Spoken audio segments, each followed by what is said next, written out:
નમસ્કાર દોસ્તો, હું આવી ચૂક્યો છું આપનો ઇલેક્ટ્રિક મેન। તમે જોઈ શકો છો અંડરગ્રાઉન્ડ કેબલ ફોલ્ટ શોધવાનું આ સાધન છે। આ તમે જોઈ રહ્યા છો એક અમારો XLP કેબલ છે 185 mm નો। તેને આપણે મશીન મારીને ચેક કરી રહ્યા છે। આ અર્થિંગ સ્ટ્રીપ છે, આપણે તમે જોઈ શકો છો આને ડિસ્ચાર્જ કરવા માટેનો યુઝ વાપરેલો છે ને આ અમારી મશીનરીમાં યુઝ થતો વસ્તુ છે। આ એક કેબલ લોકેટર ફોલ્ટ અટેન્ડ માટેનો વાહન છે। તમે જોઈ શકો છો વસ્તુ આવે છે, બધું ફિક્સ હોય છે વાહનમાં। DGVCL દ્વારા છે અંડરગ્રાઉન્ડ કેબલ ફોલ્ટ।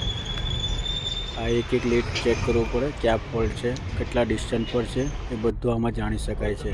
આ ટીવીમાં આપણે મેગર બી મળી શકીએ અને કેટલા ડિસ્ટન્સ પર ફોલ્ટ છે તે બી જાણી શકીએ। તમે જોઈ શકો છો ડિસ્પ્લે પર ઓમ, મેગર અને તમારા ડિસ્ટન્સ કેટલા કેબલ પર ફોલ્ટ છે તે જાણી શકો છો। આવી રીતે અનેક વિડીયો જોવા માટે મારા ચેનલને સબસ્ક્રાઈબ, લાઈક, કોમેન્ટ કરજો।